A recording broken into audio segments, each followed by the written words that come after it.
ಅಂತಸ್ತು, ಅಧಿಕಾರ, ಹೆಸರು ಇದು ಪ್ರತಿಯೊಬ್ಬರ ನಿರಂತರ ಬಯಕೆ. ಬಹುತೇಕರಿಗೆ ಎಂದೂ ತೀರದ ದಾಹ. ಆದರೆ ಇದು ಸಿದ್ಧಿಯಾಗುವ ಜನರೆಷ್ಟು? ಇದನ್ನೇ ಲಕ್ ಅಂತ ಕರೆಯೋದು ಜನ. ಎಷ್ಟು ಜನಕ್ಕೆ ಪ್ರಪಂಚ ಆಳೋ ಬುದ್ಧಿ ಇದ್ರೂ ಕೂಡ ಅದೃಷ್ಟ ಕತ್ತೆ ಕಾಲು ಹಿಡಿಸಿರಲ್ಲ ಹೇಳಿ. ಅದಕ್ಕೆ ಹೇಳೋದು ಅದೃಷ್ಟ ಬೇಕು ಅಂತ. ಆದರೆ ಈ ಅದೃಷ್ಟ ತಂತಾನೇ ಬಂದು ಬಿಡೋದಿಲ್ಲ. ಇದಕ್ಕೊಂದು ಪುಣ್ಯ ಸಂಪಾದನೆ ಬೇಕು. ಒಂದೋ ಕರ್ಮಗಳಿಂದ ಈ ಜನ್ಮದಲ್ಲೇ ಪುಣ್ಯ ಸಂಪಾದನೆ ಮಾಡಿರಬೇಕು, ಇಲ್ಲ ಪೂರ್ವ ಜನ್ಮದ ಪುಣ್ಯದ ಫಲ ನೆತ್ತಿ ಮೇಲಿರಬೇಕು. ಆಗ ಮಾತ್ರ ನಾವು ಅಂದುಕೊಂಡಂತೆ ಜರಗತ್ತೆ. ಇಲ್ಲವಾದ್ರೆ ಸಾಕ್ಷಾತ್ ಶಂಕರಾಚಾರ್ಯರು ಕೇಳಿದಾಗಲೇ ಕರುಣಿಸಿಲ್ಲ ಮಹಾಲಕ್ಷ್ಮಿ. ಇದಕ್ಕೆ ಕನಕಧಾರ ಘಟನೆಯೇ ಸಾಕ್ಷಿ. ಏನಿದು ಕನಕಧಾರ ಮಹಿಮೆ? ನೋಡೋಣ ಎಂದಿನ ಮಹಿಮೆ ಸಂಚಿಕೆಯಲ್ಲಿ. ನರ್ಮದೆ ಉಕ್ಕಿ ಹರಿಯುತ್ತಿದ್ದಳು. ಪ್ರವಾಹವೋ ಪ್ರವಾಹ. ಇದು ಧರಣಿಗಾಗಿದ್ದ ಆಪತ್ತಾದ್ರೆ ಧರಣಿಯ ಜೊತೆಗೆ ಧರ್ಮಕ್ಕೂ ಆಪತ್ತು ಎದುರಾಗಿದ್ದ ಕಾಲವದು. ಸಮಚಿತ್ತದ ಜ್ಞಾನವಿಲ್ಲದೆ ಜನ ಅಜ್ಞಾನದ ಪ್ರವಾಹಕ್ಕೆ ಜೀವವನ್ನೊಡ್ಡಿದ ಕಾಲಘಟ್ಟವದು. ಅದ್ವೈತದ ನೆಲದಲ್ಲಿ ಕಂಡಲ್ಲಿ ಅಜ್ಞಾನ, ಅಸಮತೋಲನ, ಅತಿವೃಷ್ಟಿಗಳ ಪ್ರವಾಹವಿದ್ದ ಕಾಲದಲ್ಲಿ ಬಂದರು ಶಂಕರಾಚಾರ್ಯರು. ಹಿಂದೊಮ್ಮೆ ದೇವ ಅಸುರರು ನಡೆಸಿದ್ದ ಸಮುದ್ರ ಮಥನದಲ್ಲಿ ಸೃಷ್ಟಿಯಾದ ಹಾಲಾಹಲ ಆ ಭೋಲೆನಾಥ ಶಂಕರ ಬಂದನಲ್ಲ.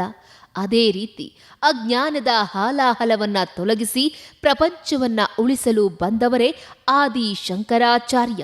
ಶಂ ಕರೋತಿ ಇತಿ ಶಂಕರಃ ಅನ್ನೋ ಹೆಸರೇ ಹೇಳುವಂತೆ ಶಂ ಎಂದರೆ ಒಳಿತು ಮತ್ತು ಕರೋತಿ ಎಂದರೆ ಮಾಡುವವನು. ಯಾರು ಸಮಸ್ತ ಸೃಷ್ಟಿಗೆ ಒಳಿತು ಮಾಡುತ್ತಾನೆಯೋ ಅವನೇ ಶಂಕರ. ನಮ್ಮ ಆದಿ ಶಂಕರಾಚಾರ್ಯರು ಅಷ್ಟೇ ಸಮಸ್ತ ಸೃಷ್ಟಿಗೆ ಒಳಿತು ಮಾಡಿ ಹೋಗಿದ್ದಾರೆ. ಅವರ ಒಳಿತಿನ ಸೆಲೆ ಇಂದಿಗೂ ಜ್ಞಾನವಾಹಿನಿಯಾಗಿ ಹರಿಯುತ್ತಲೇ ಇದೆ. ಇಂತಹ ಶಂಕರರು ಮನುಕುಲಕ್ಕೆ ಮಾಡಿದ 10 ಮಹಾ ಒಳಿತುಗಳಲ್ಲಿ ಒಂದೆಂದರೆ ಕನಕಧಾರ ಸ್ತೋತ್ರ. ಈ ಸ್ತೋತ್ರವನ್ನ ಶ್ರದ್ಧಾ ಭಕ್ತಿಯಿಂದ ಪಠಣ ಮಾಡಿದರೆ ದಟ್ಟ ದರಿದ್ರನೂ ಕೂಡ ಸಿರಿವಂತನಾಗ್ತಾನೆ ಅನ್ನೋದು ನಂಬಿಕೆ. ಅಷ್ಟಕ್ಕೂ ಈ ಕನಕಧಾರ ಸ್ತೋತ್ರ ಹುಟ್ಟಿದ್ದೇ ಒಂದು ರೋಚಕ ಕಥೆ. ಶಂಕರರ ಜನ್ಮ ರಹಸ್ಯ ನಿಮ್ಮಲ್ಲಿಗೆ ಬಹುತೇಕರಿಗೆ ಗೊತ್ತೇ ಇದೆ. ಕೇರಳದ ಕಾಲಟಿ ಗ್ರಾಮದ ಬಡ ಬ್ರಾಹ್ಮಣ ದಂಪತಿಯ ಪುತ್ರ ರತ್ನವಾಗಿ ಜನಿಸಿ ಲೋಕಶಂಕರನಾದ ಬಗೆಯೇ ಒಂದು ರೋಚಕ ಕಥೆ. ಬಹುಕಾಲ ಮಕ್ಕಳಿಲ್ಲದ ದಂಪತಿಗೆ ಸಿಕ್ಕ ಶಿವಾನುಗ್ರಹವೇ ಶಂಕರಾಚಾರ್ಯರು. ಸುದೀರ್ಘ ಜಪ ತಪಗಳ ಬಳಿಕ ಶಿವವಾಣಿ ಕೇಳಿತು. ತಮಗೊಂದು ಅತ್ಯಂತ ಮೇಧಾವಿ ಪೂರ್ಣಾಯುಷ್ಯದ ಮಗುವನ್ನ ಬೇಡಿಕೊಂಡರು ದಂಪತಿ. ಆದರೆ 2 ಗುಣಗಳನ್ನು ನೀಡಲಾಗುವುದಿಲ್ಲ. ಅಲ್ಪಾಯುಷ್ಯದ ಬುದ್ಧಿವಂತ ಮಗು ಬೇಕೇ, ದೀರ್ಘಾಯುಷ್ಯದ ದೊಡ್ಡ ಮಗು ಬೇಕೇ ಎಂಬ ಜಿಜ್ಞಾಸೆ ಮುಂದಿಟ್ಟ ಭಗವಂತ. ಬುದ್ಧಿವಂತ ಮಗನೇ ಇರಲಿ ಎಂದು ಸ್ವೀಕರಿಸಿದರು ದಂಪತಿ. ಮುಂದೆ ತಂದೆ ತೀರಿಹೋದರು. ಶಂಕರರಿಗೆ ಆಗಿನ್ನೂ ಬರೀ 8ನೇ ವಯಸ್ಸು. ಭವಬಂಧನಗಳಿಂದ ಮುಕ್ತನಾಗಿ ಪಾರಮಾರ್ಥಿಕ ಸಾಧನೆ ಮಾಡಬೇಕೆಂಬ ಹಂಬಲ ಪ್ರಬಲವಾಯಿತು. ಲೌಕಿಕ ಮೋಹಗಳೆಂಬ ಮೊಸಳೆಯ ಹಿಡಿತದಿಂದ ಬಚಾವಾಗಬೇಕಾದರೆ ಸನ್ಯಾಸವೆಂಬ ಆಧ್ಯಾತ್ಮದ ಹಾದಿಯಲ್ಲಿ ಹೆಜ್ಜೆ ಇಡಬೇಕಮ್ಮ, ಒಪ್ಪುವೆಯಾ? ಇಲ್ಲ ಮೊಸಳೆಗೆ ಬಲಿಯಾಗಲೇ? ಹೀಗೆಂದು ಕೇಳಿದ ಕಂದ. ಜೀವ ಮುಖ್ಯವಾಗಿತ್ತು ಹೆತ್ತ ಕರುಳಿಗೆ. ಸರಿಯಪ್ಪ, ನೀನು ಸನ್ಯಾಸಿಯೇ ಆಗುವಂತ ಸಮ್ಮತಿಸಿದಳು ಶಂಕರರ ತಾಯಿ. ಇದು ಶಂಕರಾಚಾರ್ಯರು ಸನ್ಯಾಸಿಯಾದ ಸಂಕ್ಷಿಪ್ತ ಕಥೆ. 8 ವರ್ಷದ ಬಾಲ ಸನ್ಯಾಸಿ 12 ಶತಮಾನಗಳ ಹಿಂದೆ ಯಾವ ಸಂಚಾರ ವ್ಯವಸ್ಥೆ ಇತ್ತು ಹೇಳಿ? ಕೇರಳದ ಕಾಲಟಿಯಲ್ಲಿ ನರ್ಮದಾ ನದಿಯ ತಟದ ಗುಹೆಯಲ್ಲಿ ಯಾವ ನೆರವು, ಯಾವ ಅರ್ಥವ್ಯವಸ್ಥೆ? ಆದರೂ ಬುದ್ಧಿ ಚಿಗುರೊಡೆಯುವ ವಯಸ್ಸಿನಲ್ಲೇ ಗುರುವನ್ನ ಹರಿಸಿ ನರ್ಮದಾ ನದಿ ತೀರಕ್ಕೆ ಬಂದರು ಶಂಕರ. ಗುರು ಗೋವಿಂದ ಭಗವತ್ಪಾದರನ್ನ ಭೇಟಿಯಾಗಿ ಭವಸಾಗರದಿಂದ ಮುಕ್ತಗೊಳಿಸಿ ಅನುಗ್ರಹಿಸಿ ಅಂತ ಕೇಳಿಕೊಂಡರು. ಇದಕ್ಕೆ ಪ್ರತಿಯಾಗಿ ಈ ಮರ್ತ್ಯ ಶರೀರದಿಂದ ಹೇಗೆ ಭವಸಾಗರದಿಂದ ಬಿಡುಗಡೆ ಹೊಂದುವೆ ಅಂತ ಮರು ಪ್ರಶ್ನೆ ಮಾಡಿದರು ಗುರುಗಳು. ಗುರುಗಳ ಪ್ರಶ್ನೆಗೆ ಉತ್ತರಿಸಿದ ಶಂಕರರು ಜೀವನ್ಮರಣ ಶರೀರಕ್ಕೆ ಹೊರತು ಆತ್ಮಕ್ಕೆ ಅಲ್ಲ ಎಂದು ಬಿಟ್ಟರು. ಗುರುಕೃಪೆ ಲಭಿಸಿ ಅಧ್ಯಯನ ಮಾಡುವುದಕ್ಕೂ ಮುನ್ನವೇ ಇಂತಹ ಪಾರಮಾರ್ಥಿಕ ಉತ್ತರ ನೀಡಿದ್ದರು ಶಂಕರರು ಎಂದರೆ ಇನ್ನೆಂತಹ ಮಹಾಜ್ಞಾನಿಗಳಾಗಿರಬೇಕು ಲೆಕ್ಕ ಹಾಕಿ. ಆದ್ದರಿಂದಲೇ ಅವರನ್ನ ಬುದ್ಧಿವಂತಿಕೆಯಲ್ಲಿ ಸೂರ್ಯನಿಗೆ ಹೋಲಿಸಿ ನಮಿಸೋದು ನಮ್ಮ ಧರ್ಮ. ಇಂತಹ ಪ್ರಕಾಂಡ ವೇದಜ್ಞಾನಿ ಬಾಲ ಸನ್ಯಾಸಿಯಾಗಿದ್ದಾಗ ಒಮ್ಮೆ ಹೀಗೆ ಭಿಕ್ಷಾಟನೆಗೆ ಹೋಗಿದ್ರು. ಭಿಕ್ಷೆಗೆ ಹೋದವರೇ ಒಬ್ಬ ಬಡ ಮಹಿಳೆಯ ಕುಟೀರದ ಮುಂದೆ ನಿಂತು ಭವತಿ ಭಿಕ್ಷಾಂ ದೇಹಿ ಎಂದರು. ಕೊಡಲು ಅವಳ ಬಳಿ ಏನೂ ಇಲ್ಲ. ತನಗೆ ಅಂತ ಆಯ್ದಿಟ್ಟುಕೊಂಡಿದ್ದ ನೆಲ್ಲಿಕಾಯಿಯನ್ನೇ ಕೊಟ್ಟಳು ಆ ಮಹಾತಾಯಿ. ಶಂಕರರ ಕರುಳು ಚುರುಕ್ಕಂತು. ಸಿರಿದೇವಿ ಮಹಾಲಕ್ಷ್ಮಿಯನ್ನ ನೆನೆದ್ರು. ತಮ್ಮ ಅಗಾಧ ವೇದ ಪಾಂಡಿತ್ಯದಲ್ಲಿ ಒಂದಷ್ಟೇ ಅಕ್ಷರಗಳನ್ನು ಮಾಲೆಯಂತೆ ಪೋಣಿಸಿ ಒಂದು ಸ್ತೋತ್ರವನ್ನ ಹೇಳಿದ್ರು. ಆ ಅದ್ಭುತ ಅಕ್ಷರ ಮಾಲೆಗೆ ಕರಗಿತು ಮಹಾಲಕ್ಷ್ಮಿಯ ಮನ. ಮಗು, ನಿನಗೇನು ಬೇಕು ಎಂದು ಕೇಳಿದಳು ಮಾತೆ. ನನಗೇನು ಬೇಡ ಮಾತೆ, ಈ ಬಡ ವೃದ್ಧೆಯನ್ನ ಉದ್ಧರಿಸು ಎಂದರು ಶಂಕರರು. ಎಂತಹ ಸಂದೇಶವಿದೆ ನೋಡಿ ಇಲ್ಲಿ. ಭಿಕ್ಷಾಟನೆಗೆ ಬಂದ ಬಾಲಕನಿಗೆ ತನ್ನಲ್ಲಿದ್ದ ಕಟ್ಟ ಕಡೆಯ ನೆಲ್ಲಿಕಾಯಿಯನ್ನ ಕೊಟ್ಟು ನಿಸ್ವಾರ್ಥತೆ ಮೆರೆದವಳು ಆ ವೃದ್ಧೆ. ಆ ವೃದ್ಧೆಗಾಗಿ ಭಗವತಿಯನ್ನೇ ಧರೆಗಿಳಿಸಿದವರು ಶಂಕರರು. ಇದನ್ನೇ ನಮಗಾಗಿ ನಾವು ಏನನ್ನೂ ಬೇಡಿಕೊಳ್ಳದಿದ್ದರೆ ಭಗವಂತ ಖಂಡಿತ ಕರುಣಿಸ್ತಾನೆ ಅನ್ನೋದು. ಅಂದು ಆಗಿದ್ದೂ ಇದೆ. ಕರುಣಿಸಿದಳು ಸಿರಿದೇವಿ. ಆ ಬಡ ವೃದ್ಧೆಯ ಮನೆಯ ಮೇಲೆ ಸಿರಿಯೇ ಸುರಿಯಿತು. ಧನ ಕನಕಗಳ ರಾಶಿ. ದಾರಿದ್ರ್ಯವಿದ್ದ ಜಾಗ ಧನಲಕ್ಷ್ಮಿಯಿಂದ ತುಂಬಿ ಹೋಯಿತು. ಶಂಕರರ ಸ್ತೋತ್ರದಿಂದ ಈ ರೀತಿ ಹೇರಳವಾಗಿ ಧನ ಕನಕ ಸುರಿದಿದ್ದರಿಂದಲೇ ಈ ಸ್ತೋತ್ರಕ್ಕೆ ಕನಕಧಾರ ಸ್ತೋತ್ರ ಅನ್ನೋ ಹೆಸರು ಕೂಡ ಬಂದಿದ್ದು. ಈ ರೀತಿ ಕನಕಧಾರೆ ಸುರಿದ ಜಾಗದಲ್ಲಿ ಈಗ ಒಂದು ಮಹಾಲಕ್ಷ್ಮಿ ದೇವಸ್ಥಾನವಿದೆ. 2018ರವರೆಗೂ ಇಲ್ಲಿ ಮನೆಯಿತ್ತು. 18ರಲ್ಲಿ ಮಾಲೀಕರಿಂದ ಮನೆ ಸ್ವಾಧೀನಕ್ಕೆ ತೆಗೆದುಕೊಂಡು ಇಲ್ಲಿ ದೇಗುಲ ಕಟ್ಟಲಾಗಿದೆ. ಕೇರಳದ ಪನ್ನಾರ್ಕುಡಿ ಅನ್ನೋ ಈ ಜಾಗವನ್ನ ಈಗಲೂ ಕೂಡ ಸ್ವರ್ಣ ಮನೆ ಅಂತಲೇ ಕರೆಯಲಾಗುತ್ತೆ. ಶಂಕರಾಚಾರ್ಯರ ಕಾಲಘಟ್ಟದಲ್ಲಿ ಬೌದ್ಧ ಧರ್ಮ ಹಾಗೂ ಅದರ ಪ್ರಚಾರ ಉಚ್ಛ್ರಾಯ ಸ್ಥಿತಿಯಲ್ಲಿತ್ತು. ಹಿಂದೂ ಧರ್ಮ ಒಂದು ಹಂತಕ್ಕೆ ಅಲ್ಲಾಡಿತ್ತು. ಶಂಕರರು ಹಿಂದೂ ಧರ್ಮದ ಉಳಿವಿಕೆಗಾಗಿಯೇ ದೇಶ ಸಂಚಾರ ಕೈಗೊಂಡರು. ಆಗ ಧರ್ಮ ಉಳಿಸಿಕೊಳ್ಳಲು ಕತ್ತಿಯನ್ನ ಹಿಡಿದಿದ್ದ ಕಾಲವಲ್ಲ ಅದು. ಬೌದ್ಧಿಕ ಯುದ್ಧಗಳು ಜಾರಿಯಲ್ಲಿದ್ದವು. ವಾದ ವಿವಾದಗಳು, ತರ್ಕ ತತ್ವಗಳ ಮೂಲಕ ಧರ್ಮ ಪ್ರಸಾರ ಹಾಗೂ ಧರ್ಮ ರಕ್ಷಣೆಯ ನೀತಿಗಳು ನಡೆಯುತ್ತಿದ್ದವು. ಗೋವಿಂದ ಭಗವತ್ಪಾದರಿಂದ ದೀಕ್ಷೆಯನ್ನ ಸ್ವೀಕರಿಸಿದ ಬಳಿಕ ಉತ್ತರ ಭಾರತದತ್ತ ನಡೆದ ಶಂಕರರು ಇದೇ ಕೆಲಸ ಕೈಗೆತ್ತಿಕೊಂಡರು. ಧರ್ಮ ಶ್ರದ್ಧೆಯ ಈ ಹಾದಿಯಲ್ಲಿ ಶಂಕರ ಭಗವತ್ಪಾದರು ಮಾಡಿದ ಪವಾಡಗಳೇನು? ಯಾರ ಜೊತೆಯಲ್ಲೆಲ್ಲ ವಾದ ಮಂಡನೆ ಮಾಡಿದರು? ಆ ವಾದ ಪ್ರತಿವಾದಗಳ ಆಶಯ, ಸಂಕಲ್ಪ, ಸಾರ್ಥಕತೆ ಏನು ನೋಡೋಣ. ಸನ್ಯಾಸ ದೀಕ್ಷೆಯ ಬಳಿಕ ಕಾಶಿಯತ್ತ ಸಾಗಿದ ಶಂಕರಾಚಾರ್ಯರು ಅಲ್ಲಿ ಗಂಗಾ ಸ್ನಾನ ಮಾಡ್ತಾರೆ. ಸ್ನಾನ ಮುಗಿಸಿಕೊಂಡು ವಾಪಸ್ಸಾಗುತ್ತಿದ್ದಾಗ ಚಾಂಡಾಲನೊಬ್ಬನು ಎದುರಾಗುತ್ತಾನೆ. ಇದರಿಂದ ಕಸಿವಿಸಿಗೊಂಡ ಶಂಕರರು ಅವನಿಗೆ ಪಕ್ಕಕ್ಕೆ ಸರಿಯುವಂತೆ ಹೇಳುತ್ತಾರೆ. ಆಗ ಚಾಂಡಾಲನು, ನೀನು ಪಕ್ಕಕ್ಕೆ ಸರಿ ಅಂತ ಹೇಳ್ತಿರೋದು ದೇಹಕ್ಕೋ ಅಥವಾ ಇಲ್ಲಿರುವ ಬ್ರಹ್ಮಕ್ಕೋ ಎಂದು ಕೇಳುತ್ತಾನೆ. ಅಲ್ಲದೆ ಬ್ರಾಹ್ಮಣರೇ ತಾವು ವೇದಾಂತದ ಅದ್ವೈತ ಪ್ರಚಾರ ಮಾಡುತ್ತಿರುವಾಗ ಯಾಕೆ ಈ ಅಸ್ಪೃಶ್ಯತೆ? ನಮ್ಮ ಶರೀರವು ಒಂದೇ ಪಂಚತತ್ವಗಳಿಂದ ಆಗಿದ್ದಲ್ಲವೇ? ನಿಮ್ಮ ಒಳಗಿರುವ ಆತ್ಮ ನನ್ನ ಒಳಗೂ ಇದೆಯಲ್ಲವೇ ಎಂದು ಕೇಳಿದಾಗ, ಇದು ಚಾಂಡಾಲ ವೇಷದಲ್ಲಿ ಶಿವನೇ ನನ್ನನ್ನು ಪರೀಕ್ಷಿಸುತ್ತಿರುವುದು ಎಂದು ಮನಗಂಡ ಶಂಕರರು ಆತನಿಗೆ ಸಾಷ್ಟಾಂಗ ನಮಸ್ಕಾರ ಮಾಡಿದರು.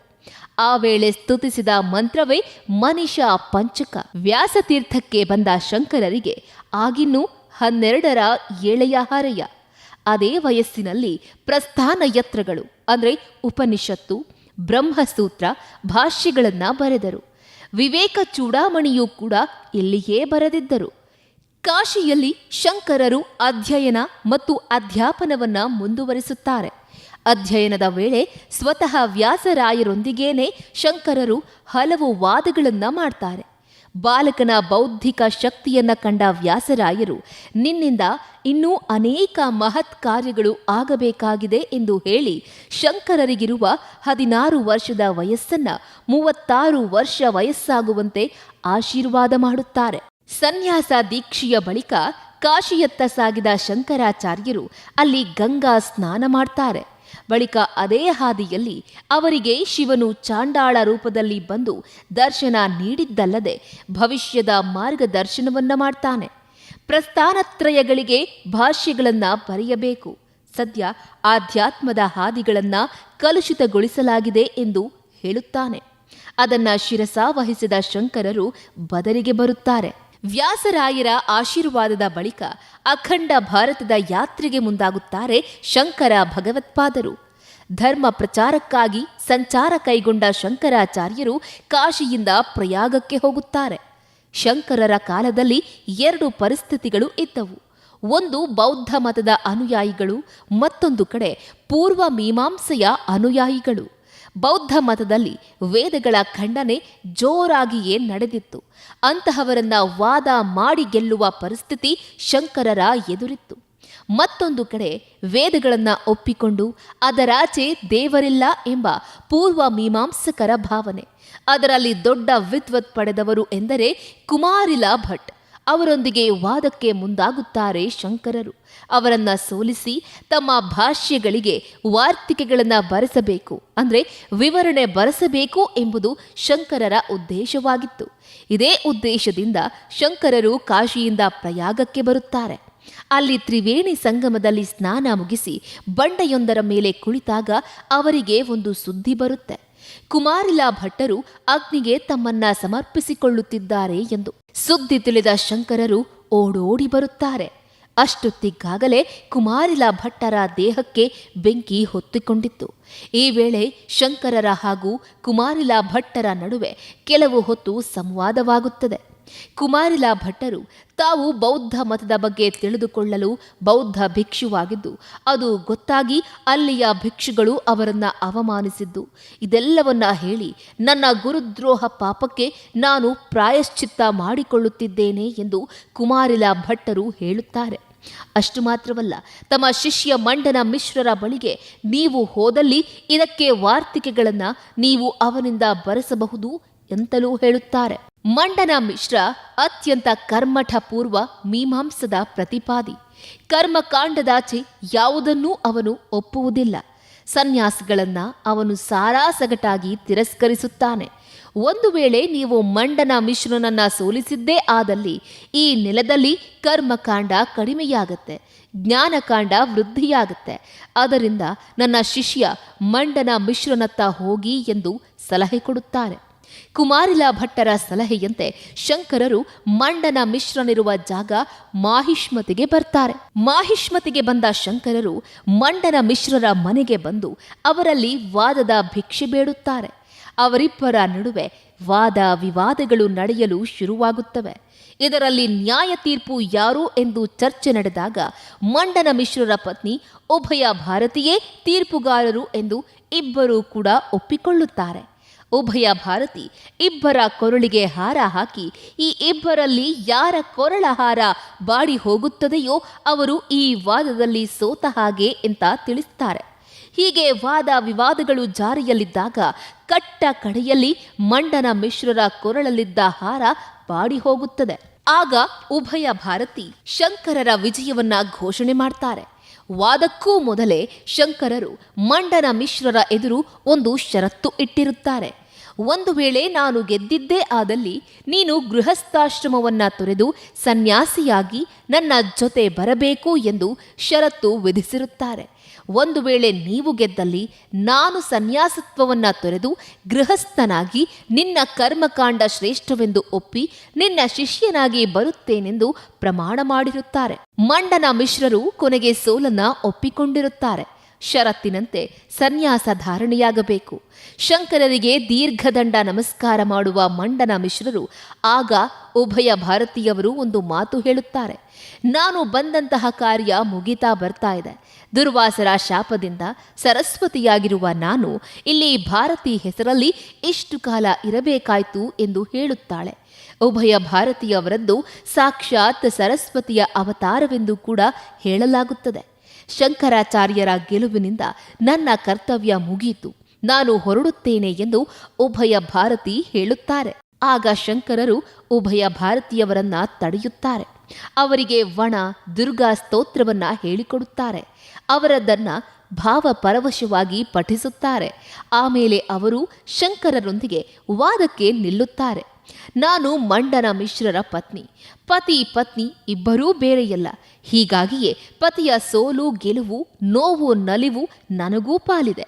ಈಗ ಅವರು ವಾದದಲ್ಲಿ ಸೋತಿದ್ದಾರೆ, ನಾನು ಸೋತಿಲ್ಲ. ಹೀಗಾಗಿ ನೀವು ನನ್ನ ಜೊತೆ ವಾದಕ್ಕೆ ಕುಳಿತುಕೊಳ್ಳಬೇಕು ಎಂದು ನುಡಿಯುತ್ತಾರೆ.